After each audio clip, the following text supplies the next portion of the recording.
안녕하십니까. 공기업 전문 석세 취업 아카데미 장원기입니다. 오늘은 한국 남동발전 접수 기간은 2월 3일서부터입니다. 2월 3일인데 제 공고문이 나왔습니다. 그래서 여러분들이 구정을 맞이해서 구정 때 잘 그 자기소개서나 이런 거 준비를 하셔가지고 좋은 결과를 있으시길 바랍니다. 2025년 전형에는 100명입니다. 2월 전형이기 때문에 지금 전형이 좀 빨라지고 있다라고 제가 말씀드렸죠. 그래서 지금 공기업 올 상반기나 하반기를 타겟하신 분들은 지금 현재 좀 이렇게 공부를 어느 정도 마무리를 좀 하셔야 될 겁니다. 그래야지만 합격될 가능성이 높고, 그러면 이제 올 상반기를 노리신 분은 또 한 가지 3차 면접을 위해서 틈틈이 준비를 하셔야겠죠. 자, 사무가 총 9명입니다.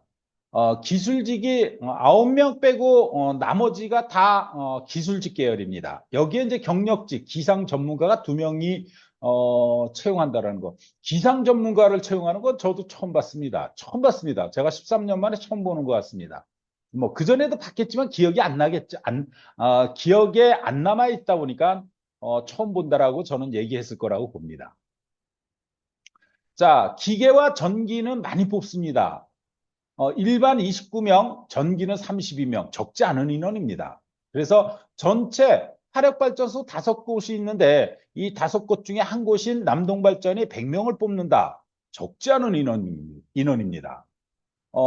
토목과 건축을 뽑지 않는다라는 뭐 특징은 있어도 어쩔 수 없겠죠. 토목, 건축은 또 다른 화력발전소를 노려보셔야겠죠. 자, 1차 서류 전형에서는 토익 점수가 700점 이상인데 700점 이상인데 850점이면 100점을 인정해주고, 그러면 이렇게 보시면 됩니다. 이거를 쉽게 이렇게 생각하십시오. 한국전력공사하고 똑같이 보시면 됩니다. 이 KBS 검정 능력은 3 플러스 이상서부터입니다. 3 마이너스는 인정 안 해줍니다. 3 플러스 이상은 무조건 5점이다. 그러니까 한정과 똑같이 보시면 됩니다. 저는 이제 사무직은 110점이나 115점이면 안정적으로 필기를 보지 않을까라고 생각이 들고, 기술직은 130점, 125점이나 120점에서 130점 사이면은 충분히 합격되지 않을까라고 생각이 듭니다. 자, 우대사항은 보온 장애가 있고 기초생활 다문화 자립 청년. 여기서 북한 이탈 빼놓고는, 북한 이탈은 이제 서류 전형에서만 가점을 준다는 얘기고, 기초생활 수급자, 다문화 가정 자녀, 자립 청년들 같은 경우 서류와 필기에서 5% 가점을 준다는 겁니다. 이 5%면 엄청나게 큰 겁니다. 적지 않은 점수입니다. 자, 발전소 주변 인재는 이거는 뭐 여러분들하고는 상관없죠. 발전소 주변 인재만 해당되는 분, 전형별로 10%. 시간 선택제, 지금 현재 근무를 하고 계시는 분들, 서류에서만 가점. 당사 인턴자들을 상당히 우대해 주는데 상당히 많이 우대해 주고, 적게 우대해 주는데 이렇게 적게 우대해 줍니다. 뭐 서류에서 5에서 30%밖에 안 된다라는 것.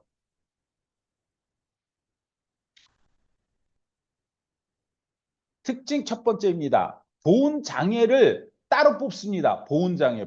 사무에 보훈 2명, 장애 1명, 기계 보훈 5명, 장애 2명. 뭐 보훈 전형으로 해도 되지만 일반으로 넣어도 되겠죠. 네. 그래서 보훈이나 장애는 이렇게 똑같은 입장이니까. 근데 이제 장애는 이제 2가지 측면이죠. 어떤 측면입니까? 경증과 중증이 있잖아요. 여기에 차이가 좀 있을 겁니다.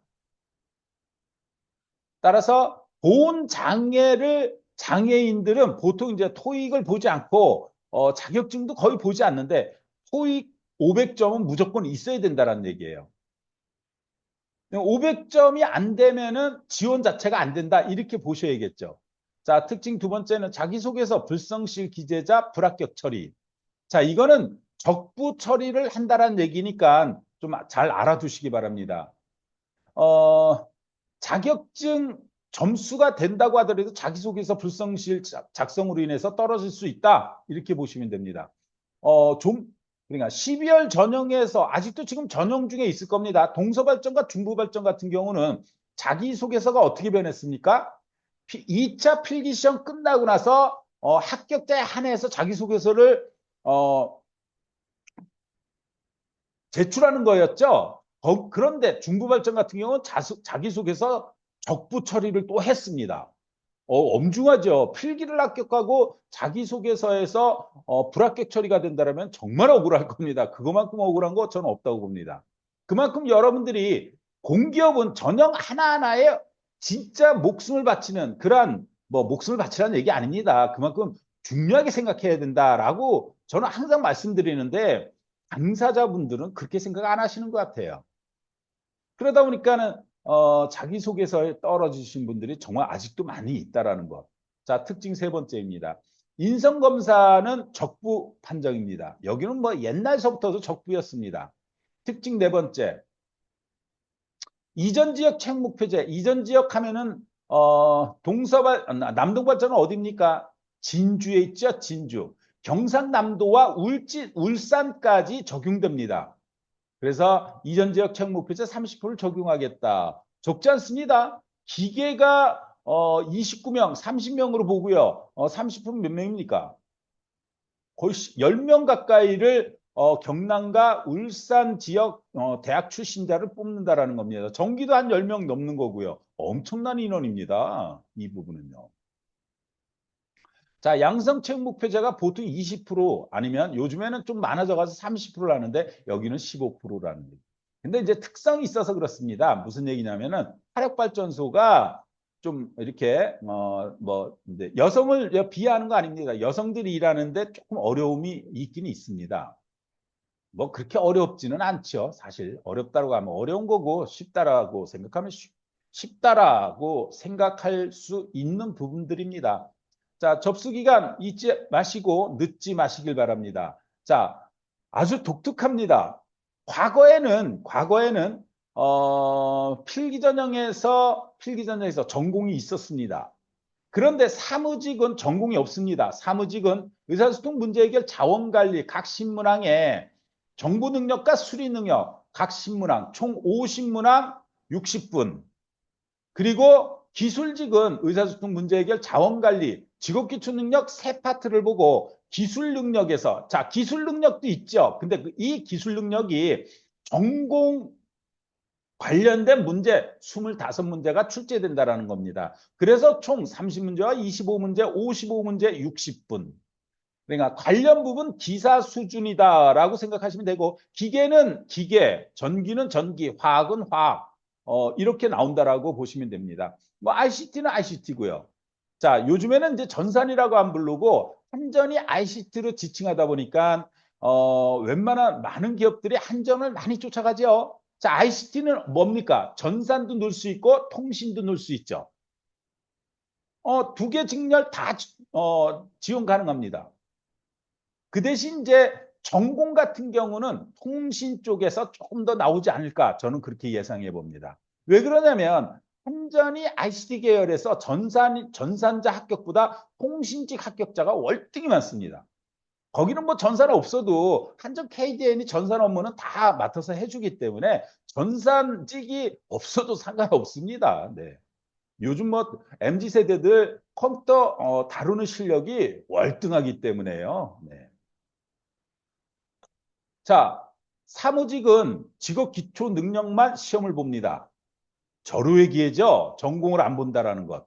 이 얘기는 뭐다? 사무직에서는 월등히 뛰어난 사람들이 합격될 가능성이 높다. 정말입니다. 자, 3차 면접 전형은 직무 면접과 종합 면접입니다. 자, 직무 면접 이전에는 어떤 면접이었냐? 토론 면접이다. 이렇게 지칭했습니다. 토론 면접은 어떤 문제가 나왔냐? 한 번을 제외하고 언제냐면 2020년도로 기억해요. 그때를 제외하고는 거의 시사 쪽의 주제가 나왔는데 이제 직무 면접이니까 회사 관련 직무와 관련 이러한 부분에 조사도 하셔야 되겠죠? 좀 어려워졌다고 보시면 됩니다. 그래서 3차 면접 최종에서는 필기 40%를 반영하고 면접 60%를 반영한다라는 이야기입니다. 자, 직무면접 50%, 종합면접 50%. 쉽지 않습니다. 예, 종합면접은 인성면접이다. 이렇게 지칭하시면 됩니다. 오늘 이 심화 설명회를 올려드리면서 자기소개서 첨삭도 같이 올려드릴 겁니다. 자기소개 첨삭도 잘 보시고 자기소개서를 여러분들이 써서 저한테 주시면 첨삭을 해드립니다. 그런데 그럴 수 없는 입장이기 때문에 제가 질문의 포인트를 알려드릴 겁니다. 이 포인트만 아셔도 여러분들이 어떻게 적용해서 쓸 것인지는 여러분들이 조금 더 수월하게 자기소개서 작성이 될 수 있다라고 볼 수 있겠죠. 저는 항상 말씀을 드립니다. 제 유튜브만 보면은 공기업 지원은 몰라서 지원하지 못하는 사례는 방지될 수 있다. 더 나아가서는 포인트를 알기 때문에 좀 더 합격될 가능성이 1, 2%, 2, 3%, 3, 4%, 뭐 10%, 20% 증가될 수 있다. 저는 신문 스터디를 매주 진행합니다. 매일 카톡방에 읽어야 될 거리를 올려드리면서 목요일 저녁 5시 30분에는 일주일치 분량을 정리해 드립니다. 그런데 인원이 많지 않습니다. 여러분들이 그만큼 뭐냐면은 미리 준비하는, 그래서 뭐냐면 준비된 자들이 좀 더 빠른 합격을 한다. 그 준비를 미리 하시라고 하더라도요. 여러분들 진짜 잘 안 듣습니다. 이게 자기 고집 때문에 일어나는 현상이에요.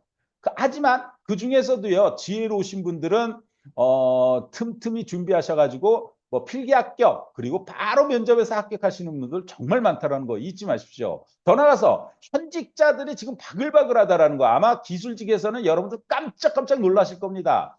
내가 만약에 지금 현재 대학을 졸업해서 들어갔는데 어머, 이렇게 이직자가 많아? 이렇게 생각하실 겁니다. 자, 이것도 하나의 정보에 들어갑니다. 여러분 겁 주기 위해서 제가 얘기하는 거 아닙니다. 더 겁을 주기 위해서라면 제가 아주 명확하게 얘기할 수 있어요. 뭐 작년에 중부발전에 동서발전에 그리고 뭐 등등등등 얘기하면 여러분도 깜짝깜짝 놀라실 겁니다. 믿지도 않으실 겁니다, 사실은요. 자, 석세스 취업학원은 2011년도 개원해서 지금까지 900여 명의 합격생을 배출한 학원입니다. 이는 살아있는 정보가 있다. 정보가 살아있다. 또한 여러분들이 필기 합격을 위해서 오시지 않는다면 뭐 면접이라도 언제든지 오신다면 합격으로 이끌어 드릴 수 있습니다. 자, 오늘 심화 설명회, 남동발전 심화 설명회는 여기까지입니다. 감사합니다.